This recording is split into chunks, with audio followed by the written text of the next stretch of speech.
All right, thanking God for, among other things, this time perseverance in a chapter that I think is best summarized by persevering through what might roughly be a verse by verse summary. So let me just get to it. In Hosea 2, a chapter that we would like, or I would like to call Bathe, for reasons I'm hoping will become clear shortly. In this chapter that actually promises mercy to those he said he would show no mercy to, and he would once again restore as a people those who he said would not be his people, in the naming of Hosea's own kids, two of them which were called No Mercy and Not My People. Verse 1 in this chapter sounded a whole lot like the very last verse in the chapter, where it reads, "Say to your brothers, you are my people, and say to your sisters, you have received mercy." Verse 23 reading, "And I will have mercy on no mercy. And I will say to not my people, you are my people. And he shall say, you are my God."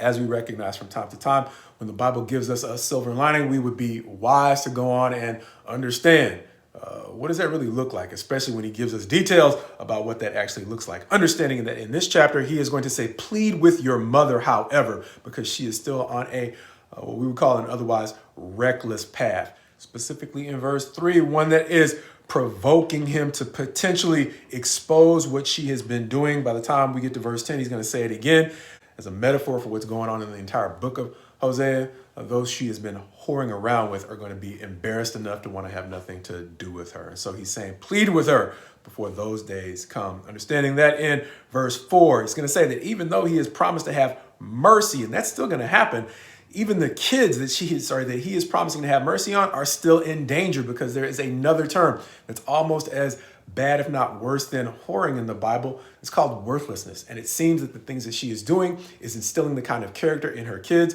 that are making them almost, if not completely, worthless.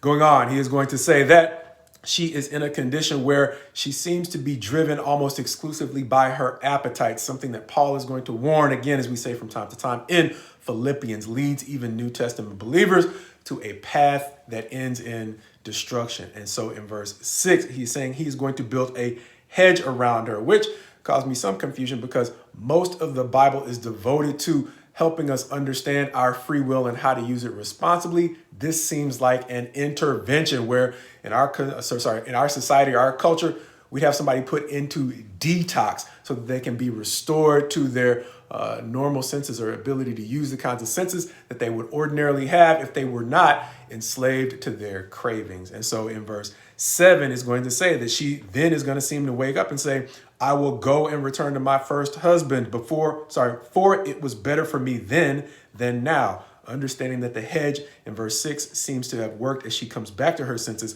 He's likewise going to say she did not realize that all of the things that she was reveling in, all the abundance that she had, was coming from God. Even more tragically, she was using some of it to basically lavish on her lovers. Verse 9, hitting us with consequences, though, saying that therefore he's going to pull all of that so she can no longer make a waste of the blessings that she had been given. Verse 10, making good on the promise that he is going to uncover the things that she has been doing, things that are going to even embarrass those that she was, quote unquote, whoring around with. Verse 11 saying he's going to bring an end to the party that they were enjoying in those days. And likewise, she had become somewhat productive, understanding that there is a period in Israel's history where they're going to be described as sleeping around for free. At this point, she's at least going to have taken in some proceeds, but much like a court will sentence an individual who has been getting money through ill means to fork over the money, God is saying he is going to bring an end to the wages that she has earned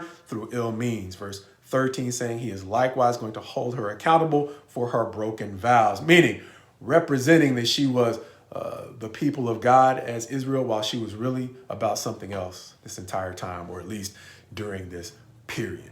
Understanding that verse 14 is going to restore the hope that we saw early on in the chapter, reminding us that he is going to show her mercy. He is going to say, therefore, behold, I will allure her, bring her into the wilderness, and speak tenderly to her. But it is not going to be without some kinds of conditions, because verses 16 through 20 are going to describe the way in which she is going to have to basically acknowledge who he is, saying that she will then acknowledge him by his name and stop calling him the Baals or my Baal, the gods that she has been chasing. Basically, loving him for who he is, not for who she wants him to be.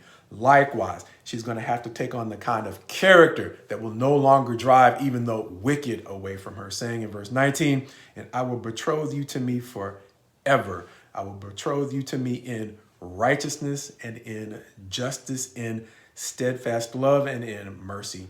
I will betroth you to me in faithfulness, and you shall know the Lord.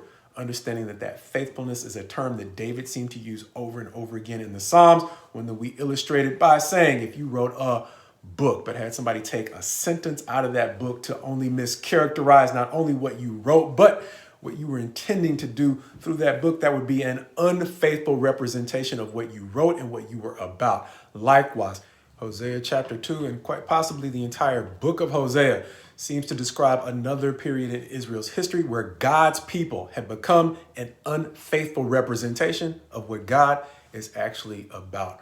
Reminding me of my time on the mission field, where we did the best we could, but we could only help about half of the kids we tried to get off of the streets and back into stable housing.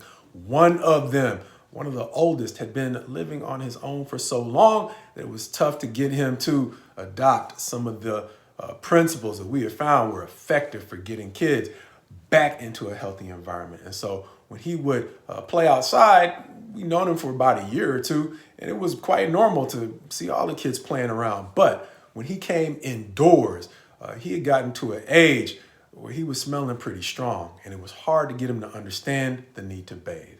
And even though he eventually understood, there were other issues deeply ingrained in his character that helped us realize over time that we were not the only ones to try to help get him off of the streets. And all the places we went to try to get him permanent housing had tried with him before and found that he was not a great fit. Reminding me that as we see this chapter begin and end with an offer of mercy, that when God extends to us the opportunity for things like mercy, it can be easy for us to forget that he is not simply making that offer to just me, but he's making that offer to us all. And to the degree that he is welcoming me into a home, I have to adopt the kind of character that makes me a fit with everybody he is welcoming home.